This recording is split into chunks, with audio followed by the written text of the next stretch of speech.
Primeira lei de Mendel. Bom, pessoal, nós temos então dentro da genética as três principais leis da biologia. Nós temos a primeira lei de Mendel, a segunda lei de Mendel e a lei de Morgan, né? Então essas três leis, elas baseiam todo o conceito, todo o conhecimento que nós temos de genética. Dentro da primeira lei de Mendel, assim para a gente entender de forma bem rápida e bem simples, nós dizemos que na primeira lei de Mendel nós trabalhamos com um par de alelos determinando apenas uma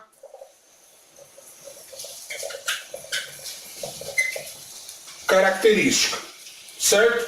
Então, um par de alelos determinando uma característica, ok? A gente pode aqui, por exemplo, ressaltar, lembrar, né, da história da primeira lei de Mendel, que Mendel fez ou estruturou toda a teoria dele baseado nos estudos que ele havia feito com ervilha, né? Então ele pegou lá a planta, a ervilha, ele analisou características dentro da ervilha e ele observou que para que obedecessem à primeira lei de Mendel, que também é chamada de lei do monohibridismo ou lei da pureza dos gametas, então ele observou que todas as características eram definidas por um par de alelos. Muito bem. Esse par de alelos, então, ele determinou por letras. Então ele foi lá e determinou esse par de alelos por letras. Então essas letras nós definimos como sendo o genótipo do indivíduo, certo? O conjunto genótipo, o conjunto de alelos que determinam as características, nós chamamos então de genótipo. Então nós temos o genótipo homozigoto,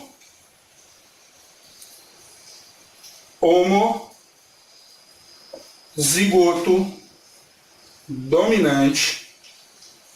Por que dominante, professor?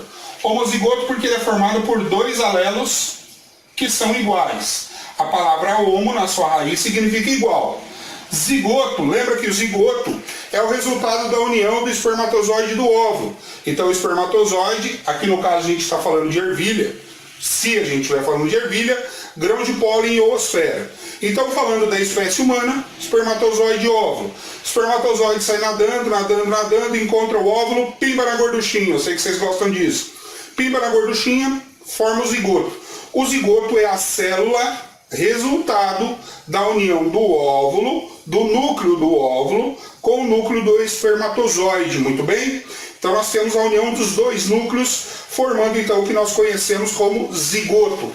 Homozigoto diz que do pai vem um alelo dominante, da mãe vem outro alelo dominante, então homozigoto, dois alelos iguais, perfeito?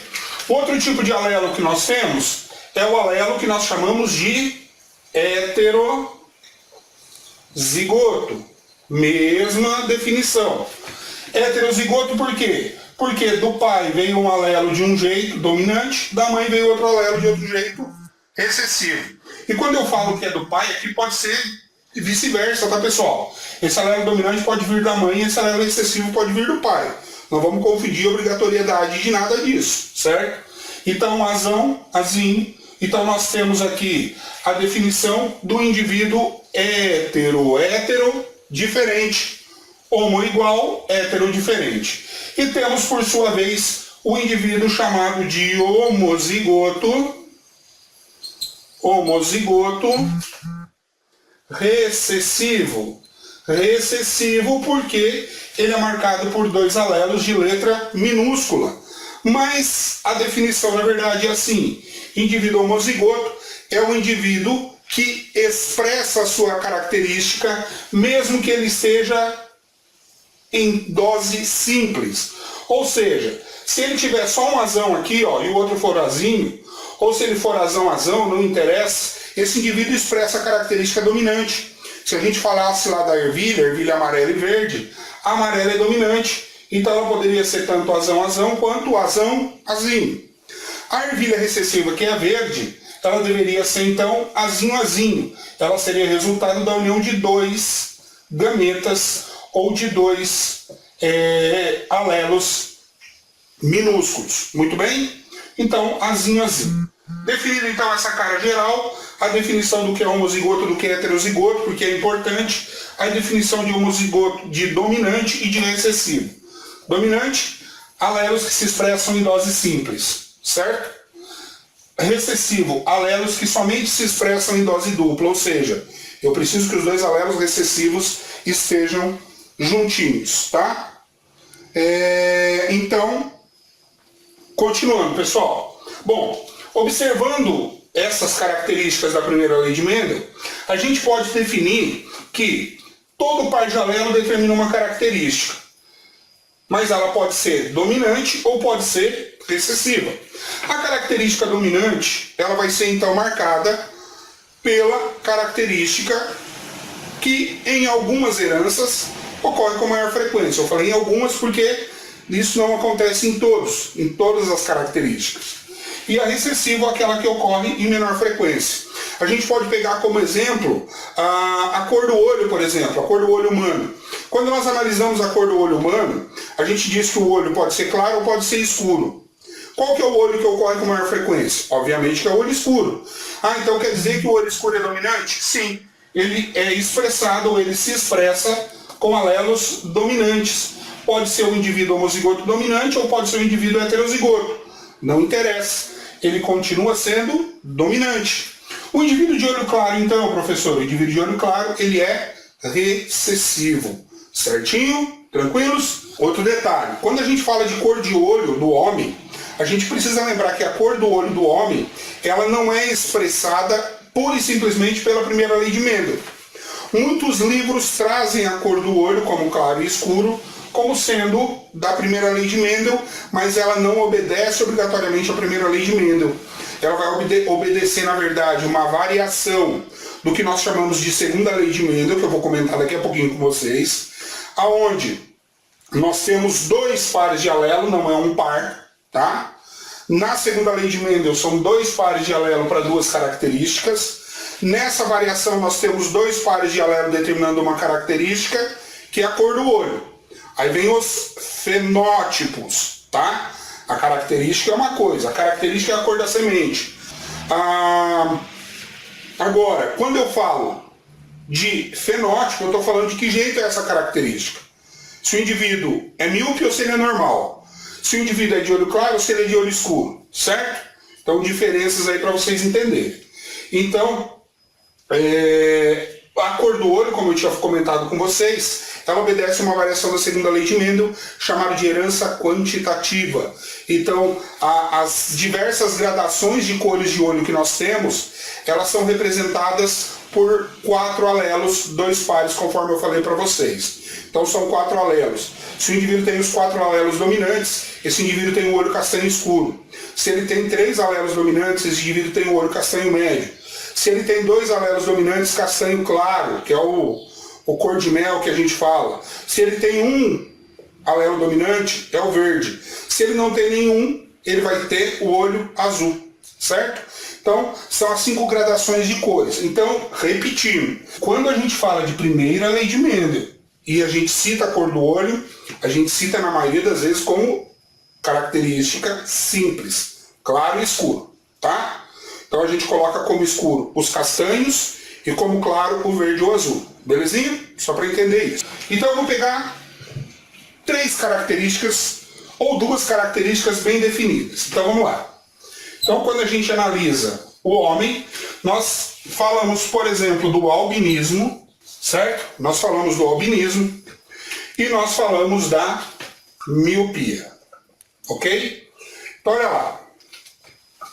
O albinismo é uma herança genética, é uma anomalia genética, onde o indivíduo não produz melanina no corpo, em nenhuma parte do corpo. Então ele tem ausência na produção de melanina, certo? A miopia é uma anomalia na visão. Então o indivíduo tem dificuldades de enxergar. Então desde pequenininho, por ser uma herança genética, o indivíduo vai expressar essa característica genética, desde pequeno. Então lá, desde os 3, 4, 5 anos de idade, o pai e a mãe já identificam que a criança tem dificuldade de visão, então já identifica que essa criança provavelmente é míope. E aí a gente observa que se o pai e a mãe têm, obviamente o filho vai ter, certo? Ambas, tanto o albinismo quanto a miopia, são recessivas, certo?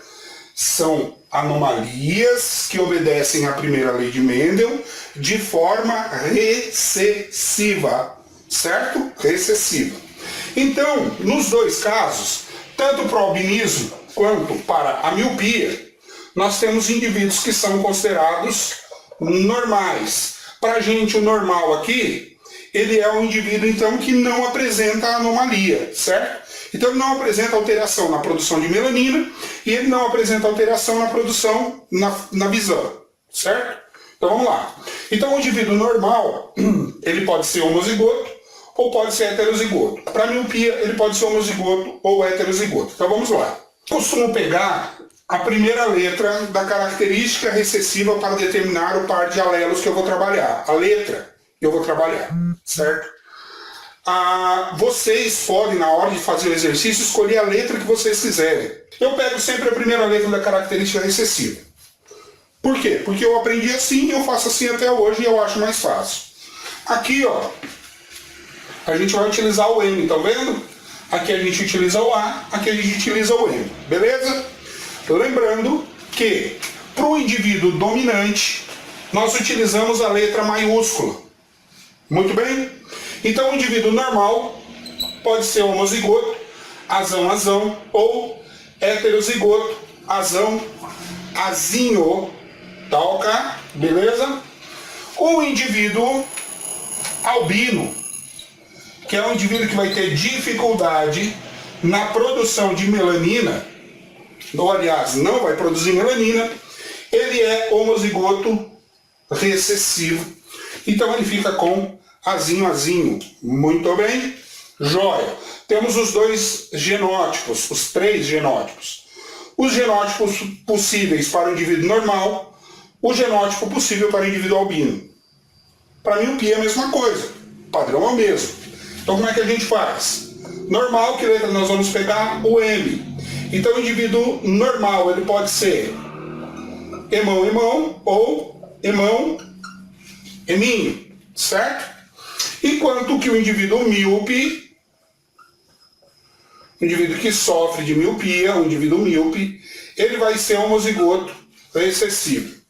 Outro detalhezinho que eu sempre explico para os alunos quando eu estou explicando isso aqui, é para diferenciar a letra dominante da letra recessiva, porque na hora de fazer a prova, se você colocar azão desse jeito e azinho desse jeito, na correria da prova você vai fazendo rápido, você vai misturar, você não vai saber o que é dominante e o que é recessivo.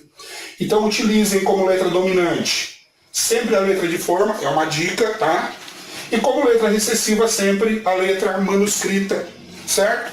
É só uma dicasinha bem legal que eu estou passando para vocês, certo? Para não confundir na hora de fazer na prova, a gente faz meio correndo, acaba dando confusão. Então, adotem isso aqui, tenho certeza que esse tipo de erro vocês não vão ter mais, tá? Muito bem, tá certo, professor, então eu sei que o albinismo, ele pode ser normal, homozigoto, ele pode ser dominante e ele pode ser albino recessivo, certo? Mas como que o Enem pode me cobrar isso? De que forma que o Enem pode trabalhar comigo em relação a essas contas de primeira lei de Mendel? Bom, ele pode primeiro trazer as doenças, trazer um gráfico da doença e pedir para você fazer um cálculo rapidinho, tá?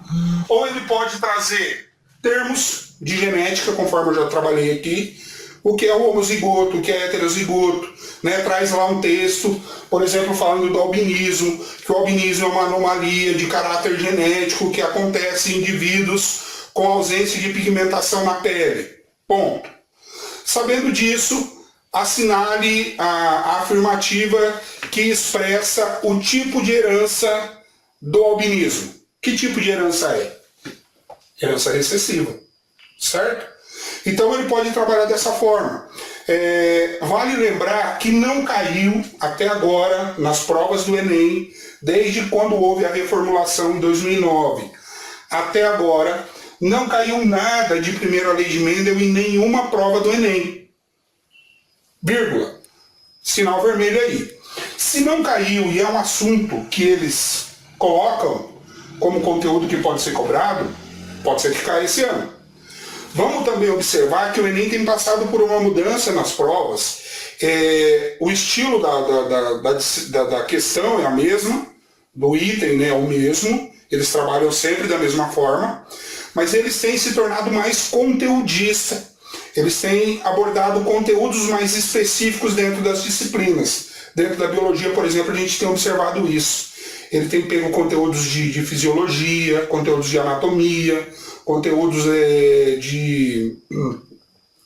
de citologia. Então eles têm pego conteúdos de biotecnologia. Então eles têm pego conteúdos que precisam que o aluno tenha um conhecimento básico para poder responder. Então pode ser que dentro da primeira lei de Mendel eles façam a mesma coisa.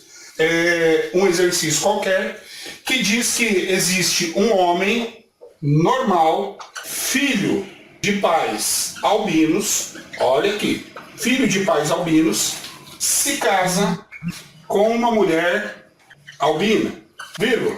A pergunta: qual a probabilidade do filho do casal ser albino e homem? Tá? Então aqui nós temos um exercício assim bem clássico. Então um homem normal, filho de pais albinos, casa-se com uma mulher albina. Aí pergunta, qual a probabilidade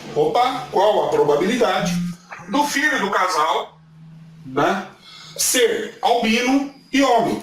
Então eles querem saber, esse casal em questão, quer saber qual a probabilidade de que eles tenham um filho que seja do sexo masculino e que seja albino. São duas resoluções, então vamos lá. Bom, então a gente parte da ideia de que nós temos lá o homem. O exercício diz pra gente que o homem é como? Normal, certo? Então o homem é normal. Sabendo que o homem é normal, eu já sei que ele é que ele é dominante. Olha lá. Então eu sei que ele vai ter um asão.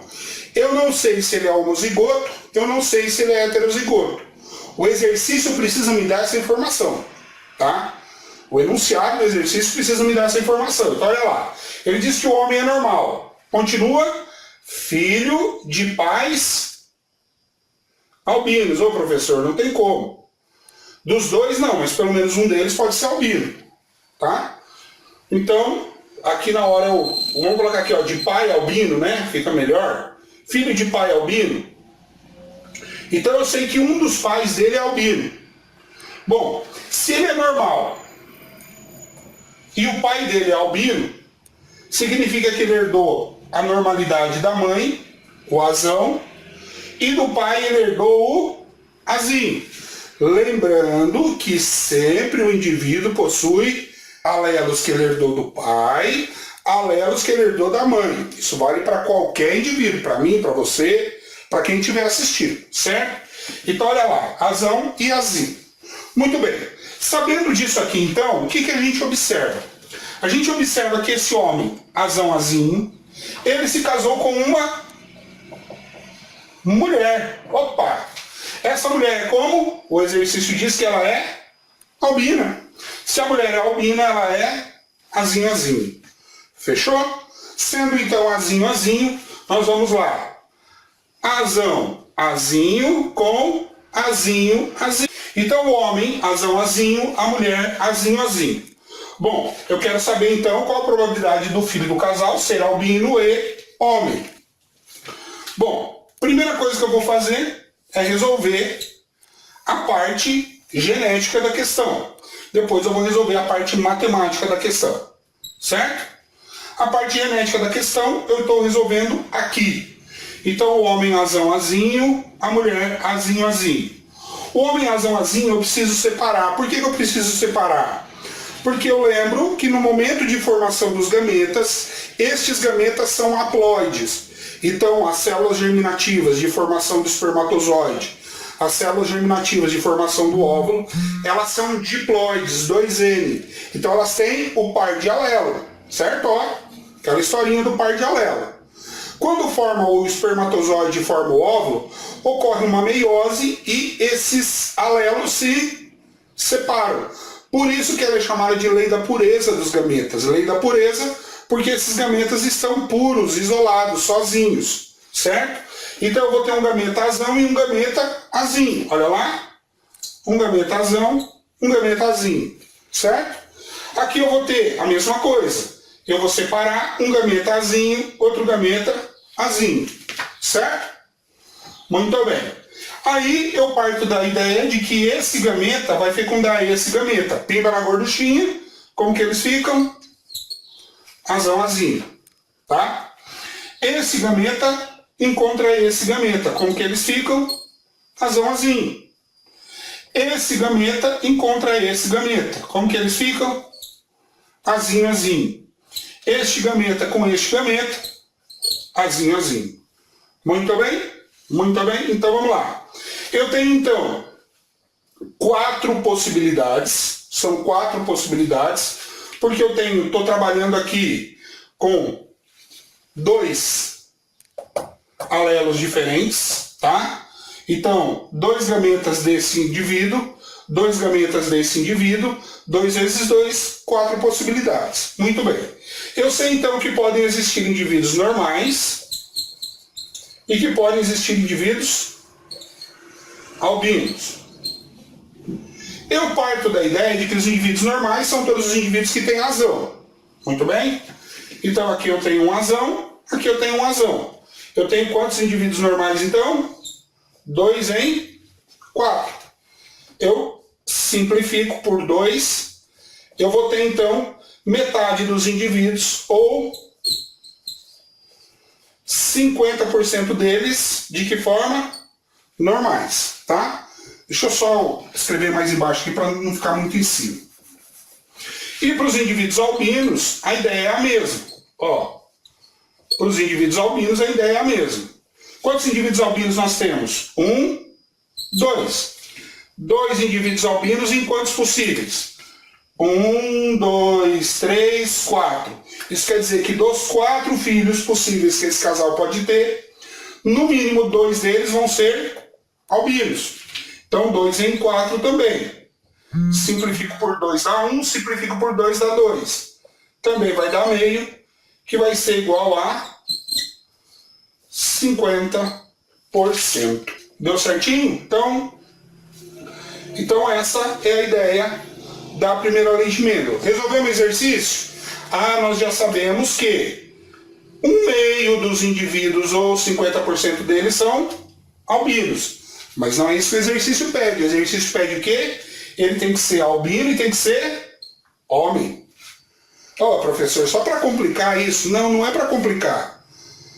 É porque ele quer saber a chance do filho dele ser albino e do filho dele ser homem.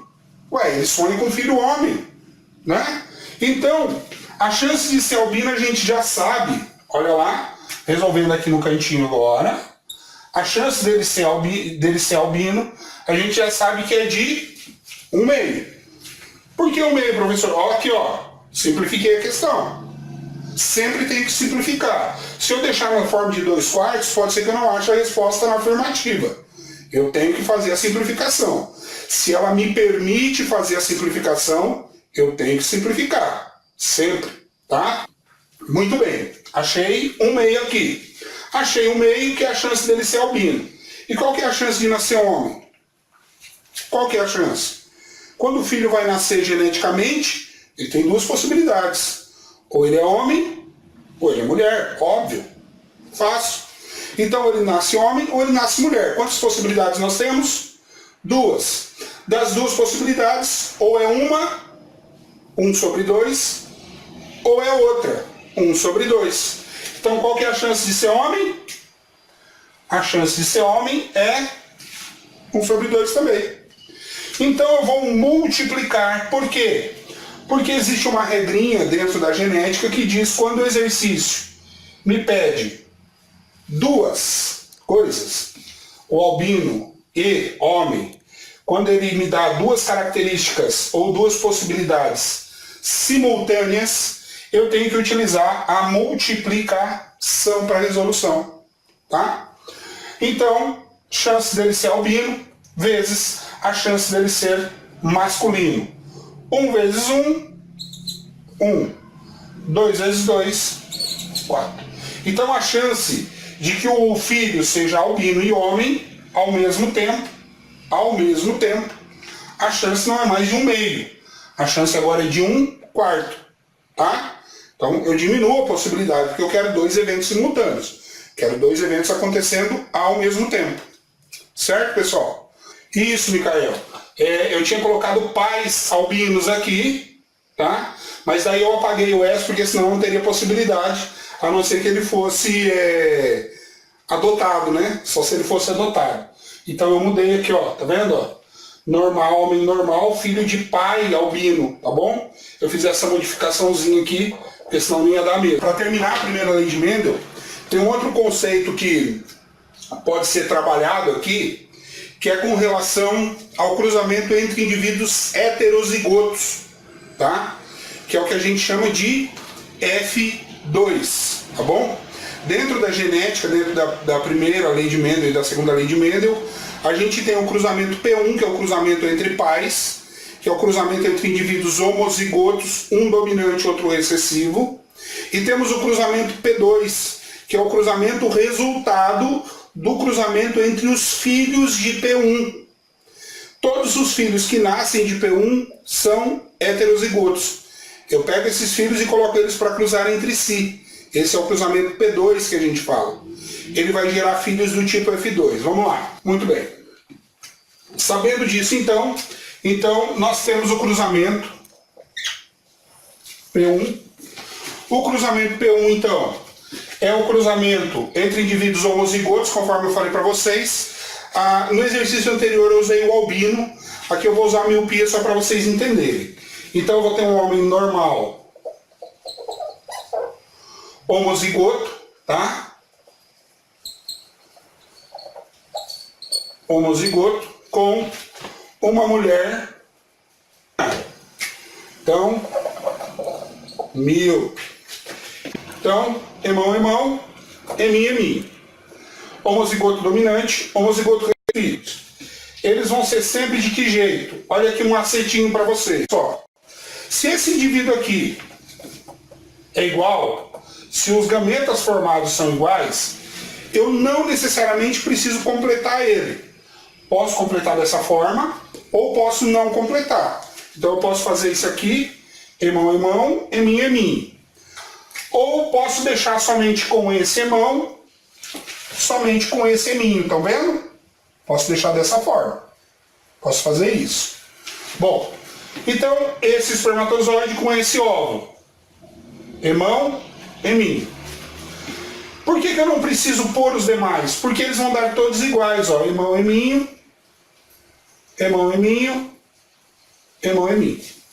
Todos iguais. Certo? Sendo então todos iguais, o que vai acontecer? Vai acontecer, irmão, eminho, vai acontecer que eu vou ter todos os indivíduos normais,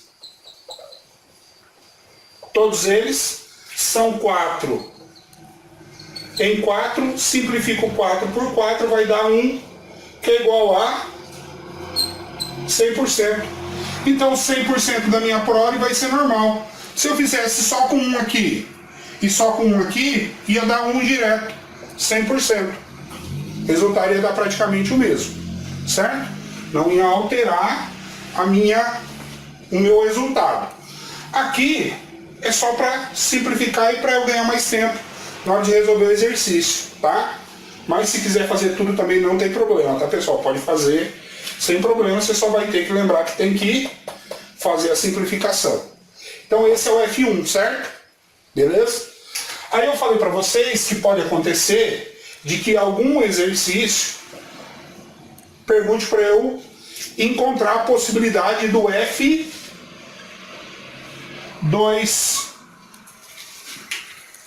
Mas para achar o F2, antes eu tenho que saber o que é o P1, o P2. Tá? O P2 é o cruzamento entre indivíduos heterozigotos. Tá bom? Então eu vou cruzar um indivíduo irmão eminho com outro indivíduo irmão eminho. Na essência, esse indivíduo é normal e esse indivíduo também é normal. Os dois são normais, na minha essência, sem problema nenhum. Normal, normal. Só que agora eles não são mais igual o pai ou a mãe homozigoto, eles são heterozigotos. Vou pôr no meu chiqueirinho do mesmo jeito, no meu quadradinho, né? Cada um no seu quadrado. O que eu vou ter? Separo, separo, irmão, irmão, irmão, irmão, irmão, irmão. Este com este, irmão, irmão, normal. Este com este, irmão, irmão, normal. Este com este, ó, irmão, irmão. O dominante vem sempre primeiro. Sempre vem em primeiro lugar. Este com este, irmão, irmão. Opa, pera lá. Eu cruzei dois indivíduos normais e eu obtive 1, 2, 3 indivíduos normais e um indivíduo excessivo. Então eu tive indivíduos normais numa proporção de 1, 2, 3 em 4, lembrando que são 4 possibilidades. Então são 3 em 4 possibilidades, que vai me dar uma porcentagem de 75%, tá? 0,75, normais. E também tem indivíduos que são míopes. Quantos indivíduos míopes nós temos? 1. Então, 1/4, também 4. Um indivíduo míope em 4 possibilidades, que vai me dar a porcentagem de 25%. E aí é importante lembrar o seguinte: o exercício, ele pode te pedir a porcentagem, ele pode te pedir a fração, tá? Ele pode te pedir na forma de fração, que é o que a maioria dos vestibulares fazem. Vestibular pede na forma de fração. Ou o Enem pode ser um pouquinho melhor, um pouquinho mais bonzinho com vocês, e pode pedir a porcentagem. Mas para chegar na porcentagem eu tenho que achar a fração, tá bom? Como que eu acho essa fração, professor? Ué, divide 3 por 4, vai dar 0,75. Multiplico por 100 e acho a porcentagem, tá? Vai dar um decimal, 0,75 vezes 100 igual a 75%. 1/4, a mesma coisa, divido 1 por 4, vai dar 0,25 vezes 100, 25%. Então isso é o F2. Então, isso é importante, anote aí se você estiver anotando. Em primeira lei de Mendel, ao cruzar dois indivíduos heterozigotos entre si, eu vou obter a proporção fixa esperada de 3/1. 3 indivíduos com características dominantes para um indivíduo com característica recessiva. Quem vai fazer o Enem daqui uns dias, Unicesumar domingo, ó, eles podem pedir isso aqui, tá? Eles podem pedir porque é importantíssimo isso.